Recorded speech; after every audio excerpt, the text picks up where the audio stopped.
Drill bits are attachments you fasten to drilling tools. A taper point drill narrows to a point so the threads of the screw grab the wood. A countersink makes the top of the hole the same diameter as the screw head so that the head lies flush or below the surface. A plug cutter removes a round piece of wood with which you plug the hole afterwards to hide the sunken screw. Countersinks and plug cutters start out as steel bars. To make a countersink, this computer-guided tooling machine uses what's called a center drill to pierce a starting hole, then switches to its main drill, which bores right through. Next, it uses what's called a rough turning tool to shape the countersink's angled nose, then its body. The machine now switches to a milling cutter. This tool shapes the countersink's 4 blades.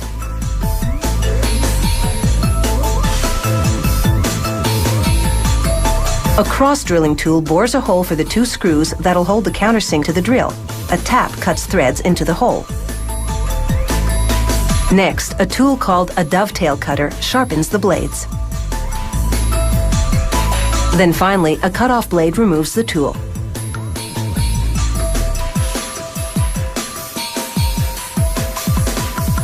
The same machine makes plug cutters. Its center drill makes a starting hole, but this time, the main drill doesn't bore right through. It stops at the depth that the plug cutter is designed to cut. Just as before, the rough turning tool shapes the body, and the milling cutter sculpts the 4 blades. Some plug cutters on the market have fewer blades. This company makes 4, so the cutter will clear the wood chips more efficiently when it tunnels into the wood. After the dovetail cutter sharpens the blades, a tool called a boring bar refines the hole in the center, making it the proper size. Another turning tool now forms the shank, the stem of the plug cutter that you insert in the power tool. Then the cut-off blade slices the tool off.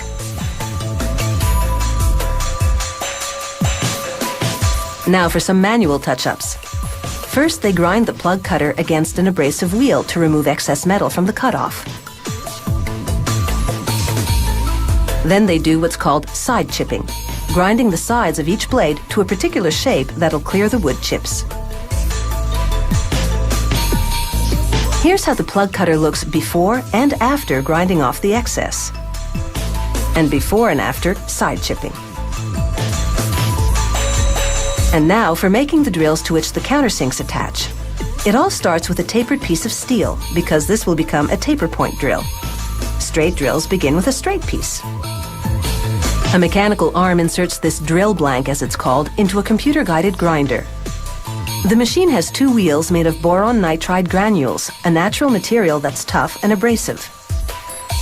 The first wheel shapes the smooth blank into lengthwise spirals called flutes. A second wheel then grinds sharp cutting edges on the flutes and shapes the tip of the drill to a point. Back to the countersinks now. The steel is still relatively malleable, so a worker runs each one through a stamping machine that imprints the size of the tool and the company name. Whereas the drills are made of a different type of steel that's already hard enough, the countersinks and plug cutters must undergo a heat treating process to harden, about 20 minutes in a fiery oven, along with a secret recipe of chemicals.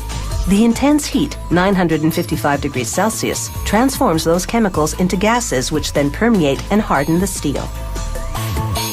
After cooling in warm water and oil for about 15 minutes, workers submerge the tools in an industrial-strength cleaning solution that removes all the oil grit. Then a bath in acid to remove soot from the oven. Then finally, 20 minutes in a blackening solution, the ingredients of which are again a closely guarded company secret. This last step is purely cosmetic. So, how do the 3 drill bits we've seen all work together? First, you use the plug cutter to make the plug. Then you pop out the plug with a screwdriver.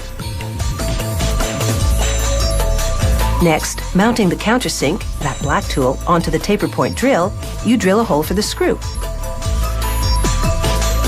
Then you drive the screw into the hole, sinking it below the surface. Then you cap the hole with the plug.